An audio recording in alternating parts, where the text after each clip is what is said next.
Hola a todos, soy Andrés Felipe Flores y el día de hoy vamos a hablar de cómo distinguir la hipertrofia ventricular izquierda en el electrocardiograma en menos de 10 minutos.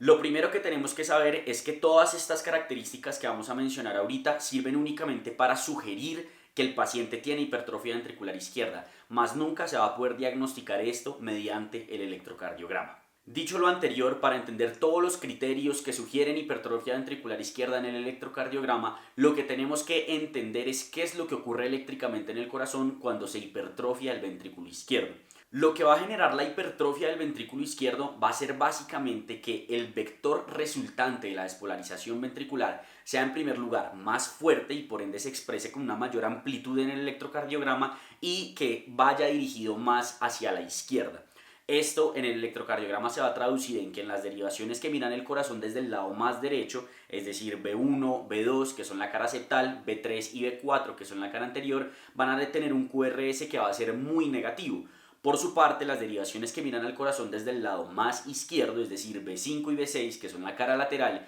D1 y ABL, que son la cara lateral alta, van a tener un QRS que va a ser muy positivo. Adicionalmente, en estas derivaciones en donde hay un QRS francamente positivo, va a haber un trastorno secundario de la repolarización con una inversión del ST y una inversión asimétrica de la onda T, que es lo que conocemos como el strain pattern o patrón de presión ventricular, que básicamente lo que nos sugiere es sobrecarga del ventrículo izquierdo. Habiendo entendido lo anterior, ahora sí podemos adentrarnos a entender estos criterios que existen para identificar la hipertrofia ventricular izquierda en el electrocardiograma. Quizá los criterios más famosos son los de Sokolov-Lyon, que básicamente lo que nos dicen es que si sumamos la S del B1, es decir, la onda negativa, con la R del B5, es decir, la onda positiva, y esta suma nos da más de 35 milímetros, podemos pensar que el paciente tiene hipertrofia ventricular izquierda. Por otro lado, tenemos los criterios de Cornell, que lo que nos dicen es que si sumamos la S del B3 con la R de ABL y esto nos da más de 28 milímetros en hombres o más de 20 milímetros en mujeres, esto es sugestivo de hipertrofia ventricular izquierda.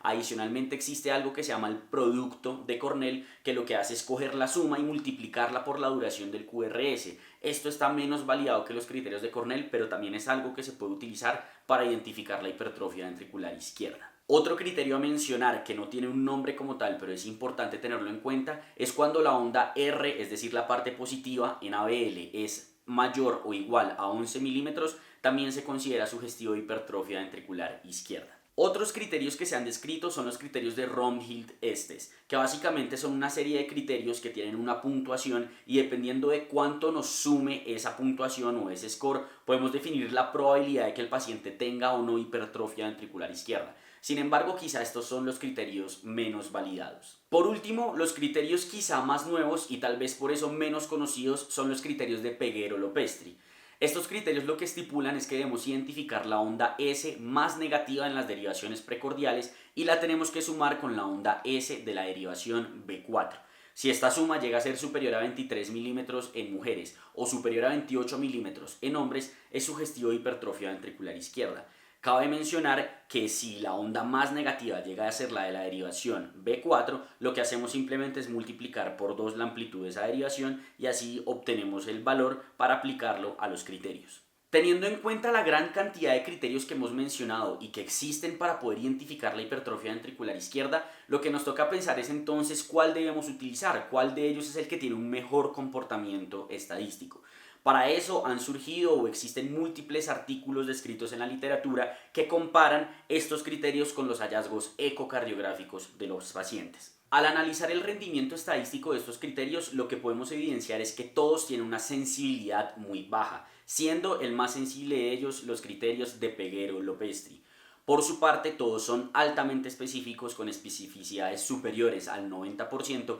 exceptuando a los criterios de Romhild-Estes. Con estos podríamos decir que quizá el que no debemos utilizar son los criterios de Romhild-Estes, mientras que en términos de especificidad es algo semejante utilizar los otros tres criterios, Cornell, Sokolov-Lyon y Peguero-Lopestri. Sin embargo, cuando analizamos el likelihood radio positivo, nos damos cuenta que el único que está más allá de la unidad son los criterios de Peguero-Lopestri, lo cual dice que tiene un mejor rendimiento estadístico a la hora de identificar a los pacientes que efectivamente tienen hipertrofia ventricular izquierda. Pero como podemos ver, Todos los criterios tienen un likelihood ratio negativo que cruza la unidad, es decir, que todos tienen un muy mal rendimiento a la hora de descartar que el paciente tenga hipertrofia ventricular izquierda. Con lo anterior, lo que podemos concluir es que tenemos múltiples herramientas, de las cuales quizá la mejor a utilizar serían los criterios de Peguero-Lopestri, teniendo la claridad de que son útiles a la hora de determinar quiénes muy probablemente tienen hipertrofia ventricular izquierda, mas no son útiles para descartar que el paciente no la tenga.